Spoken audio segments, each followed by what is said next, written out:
warahmatullahi wabarakatuh. Selamat siang Bu Haji. Ada beberapa yang ingin saya tanyakan kepada Bu Haji selaku pimpinan di SMP Negeri 164 Jakarta terkait dengan pengambilan keputusan berbasis nilai-nilai kebajikan. Saya ingin meminta ilmu dari Bu Haji terkait dengan hal ini agar kedepannya saya mungkin ketika dipercaya mengemban suatu amanah sama seperti Bu Haji dapat mengambil keputusan terbaik untuk lembaga dan juga orang-orang sekitar yang saya pimpin seperti itu. Pertanyaan pertama Bu Haji, selama ini bagaimana Ibu dapat mengidentifikasi kasus-kasus yang merupakan dilema etika atau rujukan moral?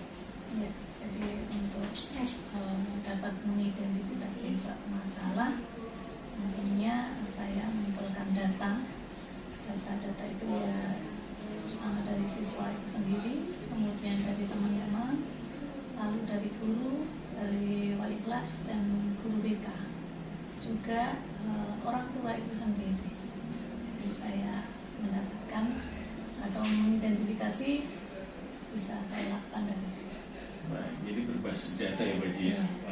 Saat itu yang paling utama.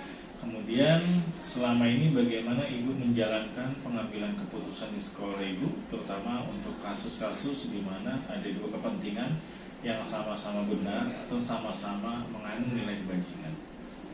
Jadi kalau keputusan mengambil keputusan dari dua masalah yang sama-sama benar, ya tentunya kita juga akan menimbang, kita timbang lagi mana yang lebih penting. Tentunya adalah perbedaan dari dua masalah tersebut meskipun itu dua-duanya benar. Jadi kita tetap mengutamakan kepentingan untuk yang lebih banyak dibanding dengan kepentingan yang lebih sedikit, dan itu dua-duanya benar. Baik, berarti kalau saya tinjau dari 3 prinsip pengambilan keputusan, berarti berpikir berbasis hasil akhir Bu Haji ya. Artinya mengutamakan kepentingan orang banyak seperti itu. Baik. Yang ketiga, langkah-langkah atau prosedur seperti apa yang biasa Ibu lakukan?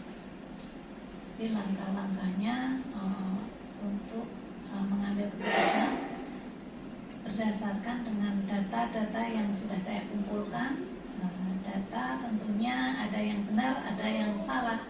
Kita melihat data-data kumpulkan dulu yang benar, kemudian dari data-data tersebut kita analisis mana yang kira-kira menuju ke kebenaran lebih banyak.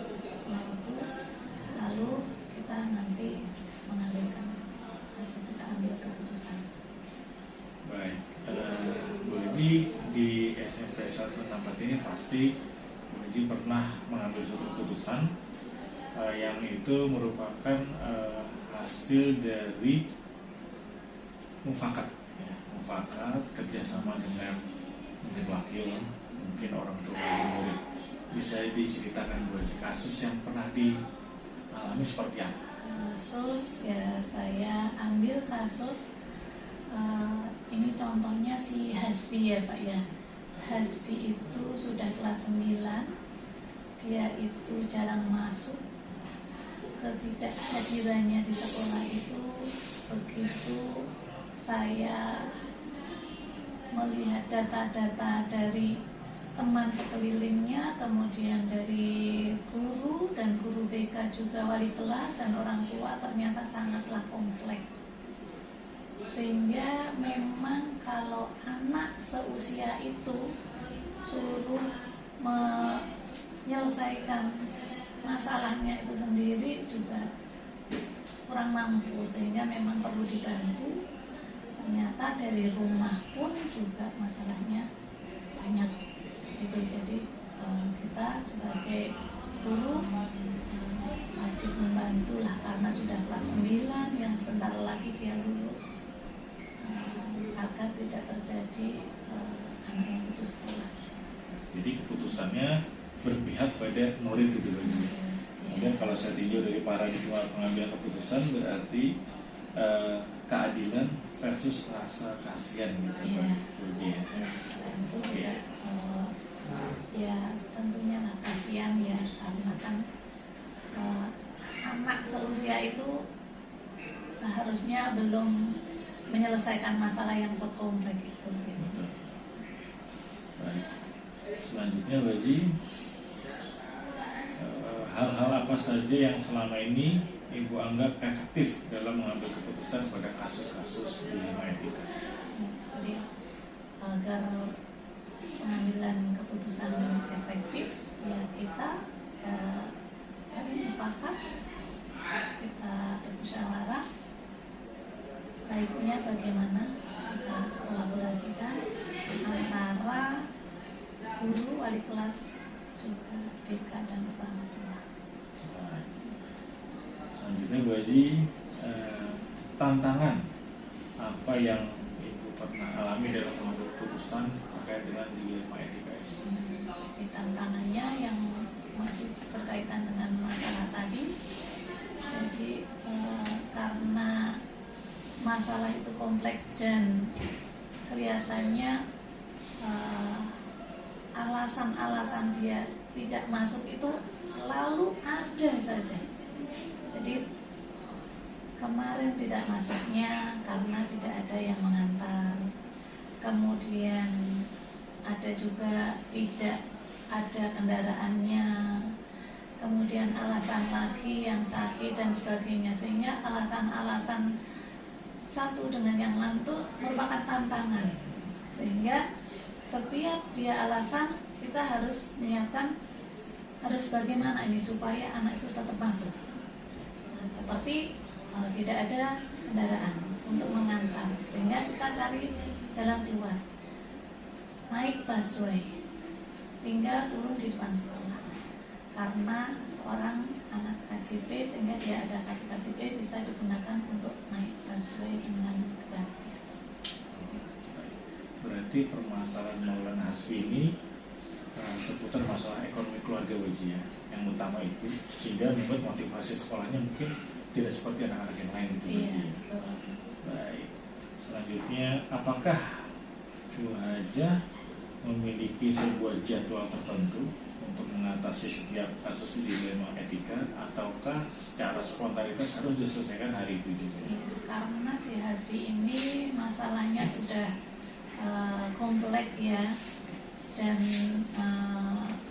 ada saja tadi tantangan-tantangannya, makanya harus terpantau Pak.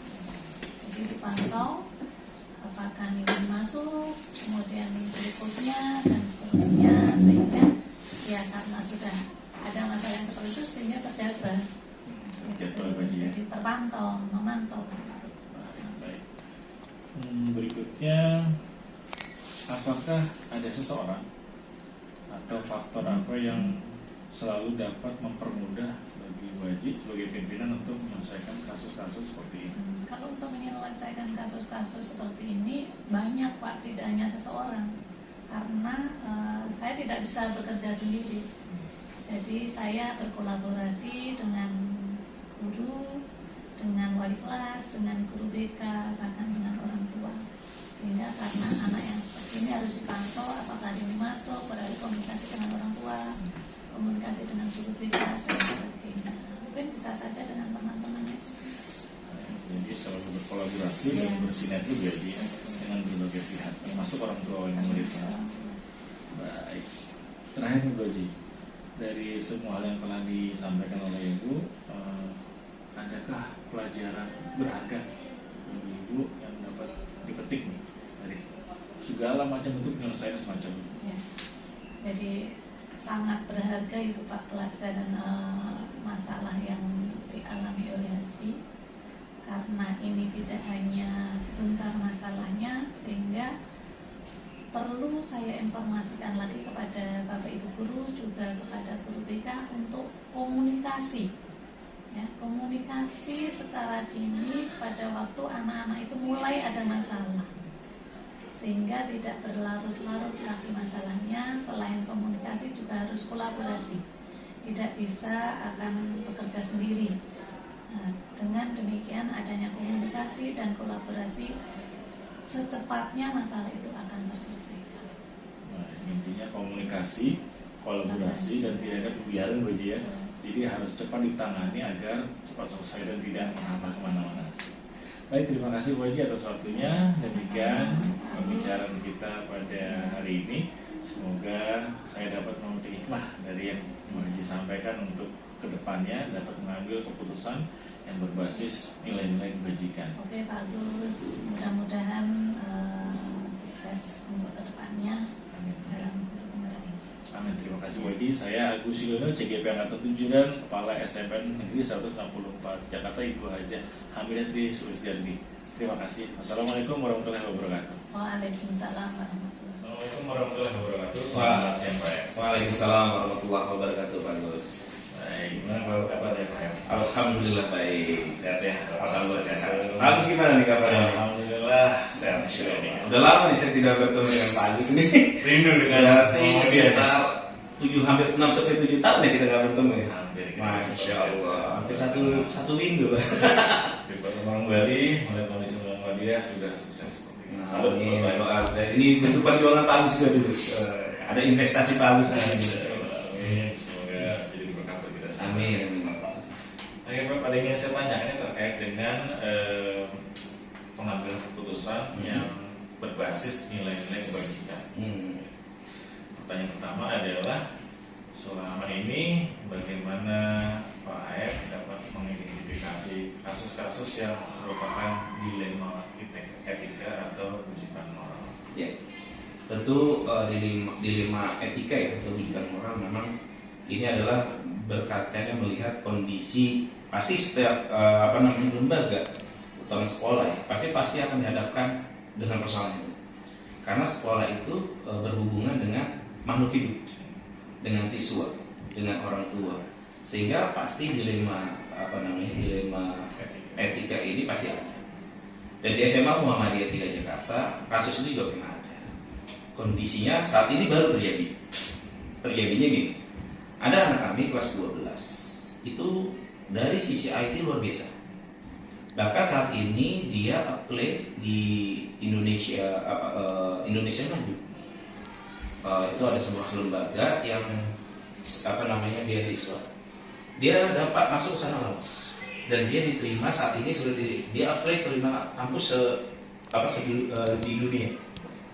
Salah satunya di Australia dan dia sudah diterima di Monash University kemarin. Nah, kasus yang terjadi adalah anak ini saking pintarnya karena di SMA Muhammadiyah 3 sekarang sudah full digital. Mulai dari administrasi guru, ulangan segala macam. Nah, ada anak itu kita punya administrasi namanya Kurmuga. Nah, Kurmuga ini sama anak dibuka. Dia bisa membobol ternyata. Nah, semua administrasi guru dibobol sama dia. Nah, ini ada termasuk tadi dilema etika. Sudah kelas 12 dan sudah terdaftar juga sebagai sudah diterima di Monash University dan dia melakukan pencurian ibaratnya soal. Nah, akhirnya kasus ini gimana? Kita telusuri dengan tim IT kita, dengan staf kurikulum, akhirnya ketangkap ketemu. Akhirnya gimana konsekuensinya? Nah, tentu kita harus melihat berbagai macam sisi yang harus kita tidak bisa dari satu sisi saja. Akhirnya kita panggil anak ini 2 anak, tapi yang jadi otaknya 1 anak yang diterima di Monash University. Akhirnya kita panggil, kita tanya kepada mereka, tanya dia, akhirnya dia ada kekhawatiran, tidak pede karena takut nilainya turun. Karena memang selama 1 semester ini dia sudah pembinaan dengan ini badan yang beasiswa ini, karena dia harus belajar salah satu syarat untuk lolos itu.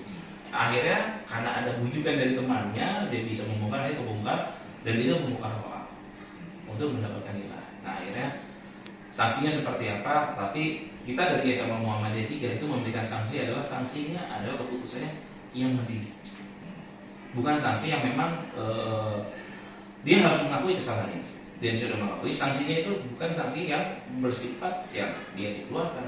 Kalau kami lebih itu adalah sanksi yang terakhir. Karena track record anak ini adalah baik dari awal dan hari di akhir ketahuan sudah lebih baik.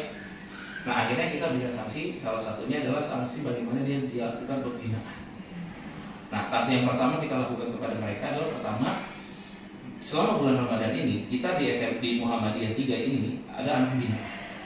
Dan itu selama bulan Ramadan itu ada kegiatan taraweh, mengaji, dan ada pembinaan kultur. Nah, dia selama 1 bulan diminta kerja sosial untuk itu, untuk melakukan kegiatan pembinaan itu terhadap anak-anak binaan dari anak-anak di sekitar sini, anak yang tidak mampu sama anak-anak miskin. Yang kedua sanksi, dia banyak sanksinya. Yang kedua sanksinya, dia harus kerja sosial di panti jompo. Itu selama 2 minggu dia nanti di sana. Yang ketiga, dia wajib meresume buku yaitu tentang sirah nabawiyah, sifat-sifat Nabi. Supaya apa? Dia bisa melihat bagaimana si Nabi bersikap terhadap kehidupan ini. Jadi dia, nah ini salah satu contoh di SMA Muhammadiyah kasus dilema etika. Oke, baik. Kalau saya cermati Pak Ed, berdasarkan paradigma mengambil keputusan ini, sepertinya Pak Ed sebagai pimpinan itu melihat jangka panjang dan jangka pendek ya dari masa depan. Betul. Kemudian juga kalau saya lihat juga berdasarkan pengambilan keputusan nih, berpikir berbasis rasa peduli ya. Betul. Terhadap masa depan anak. Masa depan anak juga. Baik. Oke, baik. Berikutnya, selama ini bagaimana Bapak menjalankan pengambilan keputusan di sekolah Anda, terutama untuk kasus-kasus di mana ada 2 kepentingan yang sama-sama benar dan sama-sama mengandung nilai kewajiban? Oke. Jadi kalau saya mengambil sebuah keputusan, mekanismenya pertama dilihat tatarannya dulu. Dan saya sebagai kepala sekolah tidak terjun langsung biasanya. Jadi ada tim, kalau kasus ini adalah kasusnya kesiswaan, maka wakil dan staf kesiswaan itu dulu yang menelusuri, mencari masalah-masalahnya. Masalah di siswa apa, sudah dapat informasi segala macam, lapor ke kepala sekolah. Dan dari situ kita harus melihat juga bukan hanya dari sisi anak saja, bukan dari hanya sisi dari orang tua, tapi dari keseluruhan. Nah, nanti kita lihat dari sisi berikutnya. Kalau dari kurikulum juga sama, dari sisi-sisi mana. Nah, keputusan itu nanti sudah kita dapatkan. Jadi kita harus mempunyai alat buktinya dulu. Nah, ketika mempunyai alat bukti ini dan ada permasalahan yang tadi sama-sama dilematis itu, maka arulnya kita itu cari dulu buktinya segala macam. Nah, setelah itu baru kita ambil langkah selanjutnya. Dan kami itu segala sesuatunya sanksi itu berupa tadi pembinaan. Tetapi di akhirnya ketika sudah melakukan pembinaan tidak bisa masih melanggar, maka akhirnya memang dikembalikan ke orang tua. Tetapi itu berproses dan semua berbasisnya adalah data. Semua berbasis data yang harus kita kumpulkan supaya nanti ketika pengambilan keputusan permasalahan ini kita tidak salah dan juga tidak menzalimi seseorang. Gitu. Jadi tapi kalau sudah berkuat, data kita sudah kuat, maka baru kita akan selesaikan permasalahan itu. Jadi prosedurnya itu paling utama adalah pengumpulan data. Betul, data-data permasalahan. Baru kemudian bekerja sama dengan wakil mengumpulkan data, betul. Baru mengambil keputusan. Nah, keputusan itu nanti orang tua diundang ke sekolah, disampaikan permasalahan. Baik. Nah, berikutnya baik. Hal apa saja yang selama ini Bapak anggap efektif dalam pengambilan keputusan pada kasus dilema etika? Efisiensinya sih kalau pengambilan keputusan ya, pertama tadi berbasis data karena memang itu yang penting. Yang kedua, kita lakukan tracking pembinaan. Nah, di situ kita sampaikan. Nah, kita juga namanya juga di sini ada namanya sistem pembinaan berjenjang. Nah, dengan adanya sistem pembinaan berjenjang, maka kita akan mengurangi dampak tadi adanya kasus dilema etik ini. Karena apa? Sudah diketahui dari awal. Jadi dari permasalahan mulai dari guru bidang studi, dia harus bertanggung jawab juga. Terus kalau ada permasalahan di situ, maka dia harus wajib lapor ke wali kelas atau pembimbing akademik. Ketika wali kelas sudah hadir, sudah belum selesai juga, maka dia lanjut ke tahap berikutnya BK. Setelah BK berarti dia harus membisit dulu. Setelah membisit dapat masih permasalahan belum selesai, naik ke tingkatnya selanjutnya. Kalau dia masalah kurikulum, maka dia selesaikan oleh kurikulum. Orang tua dipanggil ke sekolah sama anaknya, diselesaikan. Nggak selesai, maka tahap terakhir adalah di kepala sekolah. Nah, ketika ada masalah ini terus sudah tingkatan sampai kepala sekolah dan itu sudah nanti keputusan yang memang sudah final, orang tua itu akhirnya menerima. Karena apa? Dia sudah dari awal sudah dididik. Jadi permasalahan etika di rumah ini memang harus terstruktur kita selesaikannya. Jadi nggak bisa kita langsung serta-merta langsung menyalahkan anak, menyalahkan gurunya atau kasus segala macam. Maka keputusan itu memang dari awal juga kita buat sistem namanya pembinaan berjenjang, sehingga dengan pembinaan berjenjang ini bisa menghasilkan keputusan yang benar-benar adil dan benar-benar memang itu sesuai dengan konsekuensi yang dilakukannya. Baik, sebelum yang Bapak uraikan tadi, apakah ada semacam pengambilan tindakan oleh wakil atau Bapak berupa kegiatan coaching terlebih dahulu, coaching terhadap anak itu, artinya bagaimana pihak sekolah itu menggali potensi yang ada pada diri anak untuk kemudian dia bersedia untuk memperbaiki diri. Nah itu yang kita sebut coaching itu di kita namanya pembinaan. Jadi gini, kalau kita melakukan anak-anak melakukan tindakan kesalahan yang kategorinya masih ringan, maka kami kirim ke Sayap Ibu, panti asuhan Sayap Ibu. Nah di situ adalah bagaimana anak sebenarnya disadarkan Anda itu beruntung masih bisa sekolah dan masih punya orang tua. Ketika kita kirim ke panti jompo itu, di situ adalah sisinya bagaimana? Di situ adalah anak-anak yang tidak beruntung. Kenapa? Anak yang lahir karena cacat dibuang oleh orang tuanya. Anak yang lahir tidak diinginkan. Jadi kita kirim ke anak kita sebagai bentuk coaching pembinaan akhlak supaya Anda tuh beruntung. Nih lihat di panti itu ada anak cacat yang dibuang oleh orang tuanya, ada anak yang ditelantarkan orang tuanya, Anda beruntung. Jadi sisi sosial dan respeknya yang kita coaching. Kalau sudah selesai kerja sosialnya itu dia kembali. Nah, tapi ada poin-poin yang memang krusial itu tidak bisa hilang. Dia masih tetap melekat di anak itu. Tapi ketika itu dia lakukan setelah melakukan coaching itu dan dia berhasil berubah, maka insya Allah aman sampai dia selesai. Tapi kalau ada masalah lagi, tahap berikutnya lanjut ke panti jompo. Kita berharap apa pembinaan selanjutnya? Anak ke panti jompo supaya anak-anak ini berpikir sadar, Anda itu ke depan kalau tidak berubah, tidak menjadi baik, tidak mau bekerja keras, kalau hanya melakukan segala macam, nanti lihat di panti jompo. Banyak anak-anak orang tua di panti jompo itu sebagai besar itu adalah di Indonesia ini, khususnya yang kita kerjasama, itu adalah gepeng yang tertangkap razia. Jadi kalau Anda tidak memperbaiki diri Anda, maka Anda akan menjadi seperti itu. Nah terakhir, kalau masih berubah juga, kita ada tahapan selanjutnya adalah itu ke tentara. Itu final, pembinaannya final. Itu bisa sampai 3 hari 2 malam mereka di sana, pulang-pulang. Tapi saya sudah sampai tentara, alhamdulillah rata-rata berubah sifatnya gitu. Jadi ada pembinaan seperti itu yang terlakukan. Oke, berikutnya baik. Apakah Bapak memiliki sebuah jadwal untuk menyelesaikan kasus dilema etika? Apakah Bapak langsung menyelesaikan di tempat itu jika terjadi kasus, atau Bapak memiliki prosedur yang dilakukan di tempat lainnya? Oke. Jadi kalau kami di SMA Muhammadiyah 3, ketika ada suatu permasalahan, maka 1 kali 24 jam harus sudah selesai. Jadi kita punya tagline, permasalahan apapun, komplainan apapun, itu 1 kali 24 jam harus selesai. Nah maka ketika memang masalah itu mendesak harus diselesaikan, tapi kita proses dulu, kita analisis dulu. Ketika memang permasalahannya yang agak kompleks, kita harus punya data dulu. Nah, tapi kalau permasalahannya kita sudah dapat data segala macam, maka hari itu pun bisa selesai. Mungkin dalam waktu, kalau memang sudah 1 jam juga bisa selesai, otomatis juga bisa selesai. Jadi melihat, jadi kita punya tagline, ya hari itu harus selesai permasalahan. Karena apa? Ketika permasalahan kita diamkan dan berlarut-larut, itu nanti dampak psikologis juga buat siswa itu. Dampak juga gak bagus juga buat sekolah. Kok nih ada permasalahan sekolah dianggap tidak peduli, kok membiarkan. Nah itu jadi kita ketika ada masalah itu 1 kali 24 jam harus selesai. Cuma mungkin berat tidaknya kasus tergantung dari lamanya pembinaan. Betul. Oke. Selanjutnya, adakah seseorang atau faktor apa saja yang dapat mempermudah Bapak untuk melakukan pengambilan suatu keputusan terkait kasus dilema etika ini? Ya, tentu untuk pengambilan keputusan saya akan merujuk dari hasil di lapangan yang kita temui. Nah hasilnya itu biasanya yang menggali permasalahan itu, masalah-masalah itu adalah BK dan kesiswaan, atau kalau sisi ranah kurikulum, BK dan kurikulum.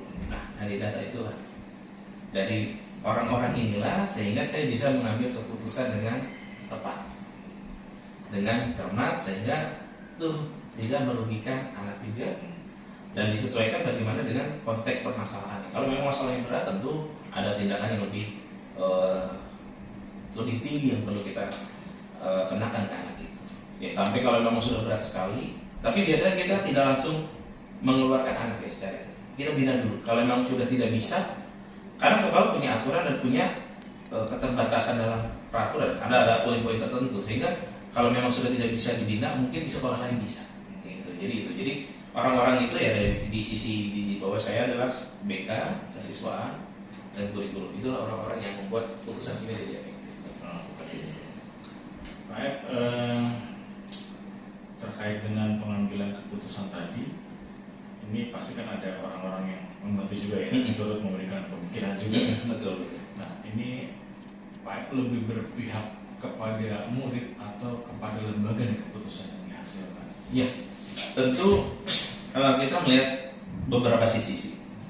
Kalau memang sisi tadi, contoh kasus yang tadi yang anak-anak kita yang di mana di kelas 12 ini, pasti kita pikirkan juga adalah sisi siswanya juga. Kalau kita hancurkan misalkan kita keluarkan, maka sudah diyakinkan satu sisi pasti anak ini akan mungkin kategori yang paling beratnya depresi, karena dia sudah diterima di luar negeri. Tetapi kita juga harus berpikir lembaga kita. Kalau kita tidak lakukan, maka izah atau mata izah sekolah itu di hadapan sekolah, di hadapan siswa jelek. Jadi dua-dua ini harus kita tempatkan porsinya sesuai dengan konteksnya yang ada. Harus disesuaikan. Jadi anak juga memang mendapatkan pembinaan, sekolah pun namanya tidak tercemar. Dan memang mengambil keputusan itu benar-benar harus punya data yang lengkap, dan kita juga harus punya pemikiran yang bijak. Sehingga kita berpikir selama ini keputusannya alhamdulillah baik-baik saja, tidak merugikan anak juga, tidak merugikan sekolah juga. Karena kita memang harus memposisikan di mana itu. Tadi itu. Tapi kecuali memang kondisinya sudah parah, mau nggak mau, kalau dia ada tetap di sini, itu bisa merugikan sekolah.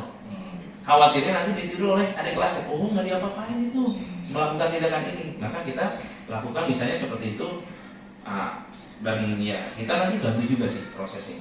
Ketika dia mau pindah ke sekolah lain, kita bantu. Seperti itu. Baik. Jadi berpihak pada murid diutamakan ya Pak. Iya. Itu kalau tidak mau dibina, Baru dinasihati lagi, baru kembalikan baru gimana orang tua. Oke, terakhir Pak ya, dari semua yang telah Bapak sampaikan, pembelajaran apa yang dapat dipetik nih dari pengalaman Pak sebagai kepala sekolah terhadap kasus-kasus di ilmu etika seperti ini? Ya, tentu pengalaman ini menjadi pengalaman yang penting ya buat saya. Terutama dalam bagaimana kita menyelesaikan permasalahan-permasalahan anak yang saat ini. Dan itu menjadi referensi saya ke depan bagaimana juga bisa nanti mendidik anak saya di rumah. Nah, pengalaman saya menjadi kepala sekolah itu luar biasa. Menangani anak kasus dilema etik itu beragam. Dan tentu bagaimana kita menyelesaikannya ini tentu dengan sesuai dengan kapasitas-kapasitas yang ada permasalahan.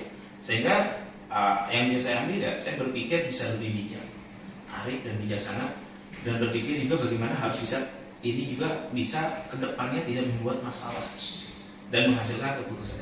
Itu sih yang saya rasakan. Baik, terima kasih Pak atas waktunya, luar biasa nih, jadi pembelajaran mahal buat saya. Sama-sama Semoga bisa menyusul Pak nih. Amin amin ya rabbal Berharap alamin. kita di suatu instansi. Amin amin. Terima kasih Pak. Sama-sama, sukses selalu Pak.